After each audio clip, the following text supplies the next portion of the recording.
l'arrivée de Inga 1 et l'arrivée de Inga 2, on a mélangé ça à travers des jeux de barres. Cette poste va envoyer le courant directement à Kouilou. Kouilou 1 et Kouilou 2. Le départ Kouilou 1 et le départ Kouilou 2. Après, l'arrivée pour alimenter Kouilou 1 et Kouilou 2, justement pour alimenter Kinshasa. Bonjour à tous. Mesdames et messieurs, aujourd'hui nous sommes à la découverte de ces courants ici à Inga. Nous allons demander pourquoi les courants ici ça nous quitte et ça part à Kolosi. Et si vous aussi vous n'avez pas découvert les courants ici de Inga, nous vous demanderons et puis on va vous expliquer parce que nous avons des experts ici qui vont vous expliquer et on va vous donner l'explication de ces mots ici Inga. Pourquoi Inga et d'où viennent les mots ici, donc l'origine de ces mots ici Inga. Et aussi nous allons arriver jusqu'au niveau des barrages, là où ces courants ici proviennent. C'est par là on doit vous expliquer parce que nous avons Inga 1 et Inga 2. Donc les tout là, ça constitue toujours ces mêmes courants. Les courants ici qui partent jusqu'au niveau des... Ça quitte, donc ça nourrit à peu près une partie de l'Afrique. Et pourquoi pas sur la ville de Kananga? Les courants ici, ça nourrit Kolosi, ça nourrit Kinshasa, ça nourrit Goma, ça nourrit Kisangani et pas mal de provinces. Pourquoi pas la ville de Kananga? Et aussi, je vous demanderai aujourd'hui, si vous venez de tomber sur cette vidéo, restez branchés. Il y aura vraiment un spécialiste en ça qui doit nous expliquer, qui doit parler de pourquoi les courants ici ne parviennent pas à rester sur la ville de Kananga. Pourquoi ça nous quitte? Parce que nous allons arriver là-bas. Si vous n'avez jamais vu, si vous n'avez jamais découvert là où ces courants ici proviennent, donc les barrages où ces courants ici proviennent, c'est aujourd'hui nous vous demanderons de rester branchés dans notre vidéo et nous allons vous expliquer. On va vous expliquer de A à Z et vous allez voir de vous-même. Et si vous aimez la vidéo, à la fin, n'oubliez pas de partager. Aussi de vous abonner juste. Vous partagez, vous likez, vous laissez votre avis. C'est aussi la première fois de découvrir. Vous êtes comme moi parce que moi je n'ai jamais vraiment et c'est aujourd'hui que j'ai découvert et j'ai voulu vraiment partager vraiment ce que j'ai vu avec vous. Donc la découverte de ces courants ici, de Inga et aussi la signification de Inga. Et la provenance d'abord, ça vient d'où? Les barrages, c'est construit comment? Nous savons combien de sortes de Inga, il y en a deux et on doit vous expliquer là-bas par un spécialiste. Suivez-nous et on doit vous expliquer par un spécialiste vraiment qui connaît vraiment ça là. Ça nous passe comme ça là. Merci. Une fois de plus, on se retrouve sur la route. Cette fois-ci en direction de la centrale électrique d'Inga. Nous allons visiter la centrale électrique d'Inga qui est la principale centrale électrique de la RDC. Et donc ce serait une visite plutôt assez intéressante. Ce sera ma première fois de visiter une centrale électrique. Nous allons voir ce que ça va donner. Et fort heureusement, nous avons quelqu'un qui va nous donner un peu plus d'informations sur, par exemple, l'origine du mot Inga et un peu comment Inga dessert la RDC en électricité. Ici, nous sommes au Belvédère à Vannes. Belvédère signifie premièrement belle vie pour nos centrales. Donc, à Inga, nous avons le Belvédère. Nous avons le Belvédère à Vannes et le Belvédère à Mont. En amont, c'est là où on a créé une canalisation pour alimenter en aval. En aval, c'est là où on construit nos centrales. Vous êtes ici à Inga. Vous commencez à vous poser des questions. Qu'est-ce que signifie Inga? Le mot Inga vient d'une compréhension des langues entre des autochtones et des blancs. À tout le temps, nos blancs donnent quelque chose à nos autochtones. Nos autochtones répondent par Ingeta Bobo. Ingeta Bobo, c'est un dialecte Isangila qui signifie oui. Donc Inga signifie accepter tout. Ici à Inga, nous avons deux centrales. Nous avons le central Inga 1 et le central Inga 2. Le premier explorateur qui était venu ici à Inga, il fait l'italien. Il est venu ici en 1816. C'est le messager général James Tukey, fut le premier explorateur qui est venu ici à Inga en 1816. Rentré à l'Italie, on l'a envoyé comme deuxième explorateur M. Harry Morton Stanley. Stanley fut le deuxième explorateur qui est venu ici à Inga en 1877 à 1879. Le but de M. Harry Morton Stanley était quoi? qui puisse trouver la solution pour notre rive soit navigable et non navigable. Ce qu'on trouve navigable, c'est Boma, Matadi et Mwanda. Non navigable de Inga à Matadi, Matadi, Kinshasa, là c'est non navigable. À Inga, nous avons deux centres, centre Inga 1 et centre Inga 2. Nous avons créé une canalisation plus ou moins 40 mètres de profondeur en amont pour alimenter en aval. Ici sur le bassin de mise en charge, là où on a dévié l'eau, c'est notre profondeur est de plus ou moins 40 mètres de profondeur. Et ici à notre bassin de mise en charge est de plus ou moins 60 mètres de profondeur. On a créé Inga 1 de 1968 à 1972. Donc Inga 1 a fait 4 ans de construction. Inga 2 a fait 10 ans de construction. On a commencé à construire Inga 2 de 1972 à 82. Ça fait 10 ans de construction. Inga 1 a 6 machines. Inga 2 a 8 machines. Une machine de Inga 1 vaut à 58,5 MW. Au total de 6 machines de Inga 1 vaut à 351 MW. Tandis que Inga 2, une machine de Inga 2 vaut à 178 MW. Au total de 8 machines, c'est 1428 MW. 3 machines de Inga 1 vaut à une machine de Inga 2. Pour le 6 machines de Inga 1, vaut à 2 machines de Inga 2. Donc, Inga 1 à Inga 2, c'est 4 fois. C'est 4 fois. À l'ESNEL, nous avons 4 départements. Nous avons la production, c'est nos centrales. Nous avons aussi le transport, c'est notre poste de haute tension. Et nous avons la distribution Kinshasa, Boma et Matadi. Et nous avons la commercialisation. Le 4 départements de la RDC, de l'ESNEL. Et ici à Inga, nous avons justement 2 départements. Production et le transport. Là-bas, c'est le transport. Et de l'autre côté, c'est la production.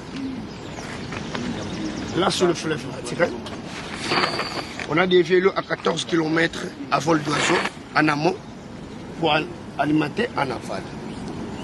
Donc, nous avons créé une chute de 5 2 mètres. Ok. Nous avons créé une chute de 5 2 mètres. Wow. On a mis des conduites forcées. Les grands tuyaux là que vous êtes en train de regarder, ce sont des conduites forcées. L'eau va commencer à entrer à nos conduites forcées pour frapper notre turbine. Et notre turbine est soudée avec le rotor et les stators. Les rotors sont les parties tournantes, les stators sont les parties fixes. Et à même moment, notre rotor est soudé encore avec l'arbre. Cet arbre pèse environ de 510 tonnes. Wow. Donc cet arbre tourne en même moment avec notre rotor et notre turbine. Il tourne environ de 136 tours par minute. Il va commencer à créer des champs magnétiques. Et ce champ magnétique est amené directement à notre alternateur. Notre alternateur de Inga 1 nous fait sortir le 11 kV une machine de Inga 1. Tandis que Inga 2, c'est 16 kV. Et il y a aussi des transformateurs élévateurs triphasiques à Inga 1 qui élèvent de 11 kV à 220 kV. Et à Inga 2, il y a des transformateurs élévateurs monophasés. Donc il y a 3 transformateurs monophasés pour une machine de Inga 1 qui élève les 16 kV à 220 kV. Après, nous avons créé cette poste. Cette poste nous aide à régler les 2 courants. L'arrivée de Inga 1 et l'arrivée de Inga 2 à travers le jeu des barres. On a mélangé les 2 courants à travers de cette poste de haute tension, sur les postes. L'arrivée de Inga 1 et l'arrivée de Inga 2, on a mélangé ça à travers le jeu des barres. Cette poste va envoyer le courant directement à Kouilou. Kouilou 1 et Kouilou 2. Le départ Kouilou 1 et le départ Kouilou 2. Après, l'arrivée pour alimenter Kouilou 1 et Kouilou 2, justement pour alimenter Kinshasa. Pour Matadi et Boma, c'est le dernier village que vous avez passé, Sanda. Oui, il y a un poste là-bas qu'on appelle le poste de Kintata. Cette poste a aussi envoyé courant à Kintata. Kintata a envoyé à Matadi et Boma. Ici à Inga, nous utilisons justement 3 phases. Il y a un système qu'on appelle RLS, les 3 phases. Les 3 phases que nous utilisons ici, pour le départ des pôles 1 et pôle 2, RLS. Et pour le départ des Quintata, RLS. De l'autre côté, au milieu, là, c'est notre terre. Et à l'entrée de notre dernière entrée ici, nous avons passé quand même une poste qu'on appelle une station de conversion. C'est de Inga à Kolosi. On l'appelle souvent, donc c'est les anciennes appellations, on disait que c'est Inga Shaba. Les liaisons de très haute tension entre Inga et Kolosi, de 1700 km à vol d'oiseau, sur le courant continu. Donc ici nous produisons le courant alternatif. Nous ne pouvons pas envoyer le courant alternatif directement à Kolosi parce qu'il y aura des pertes. Il y a beaucoup de pertes. C'est pour cela qu'on a créé cette poste. Cette poste, on l'appelle souvent les stations de conversion, sert à convertir le courant alternatif au courant continu. Justement pour envoyer à Kolosi. Et aussi à Kolosi, il y a aussi des stations de conversion qui prend le courant continu au courant alternatif. Ici, nous avons envoyé le courant continu à Kolosi et le Kolosi fait l'inverse au courant continu à courant alternatif. Grâce à Kolosi que nous avons une centrale Inga D. Parce qu'avec 351 MW que nous produisons ici à Inga 1, c'était vraiment insuffisant pour alimenter d'autres entreprises minières qui se trouvent à Kolosi. C'est pour cela que Kolosi a financé l'État congolais pour qu'on puisse construire le centre Inga D.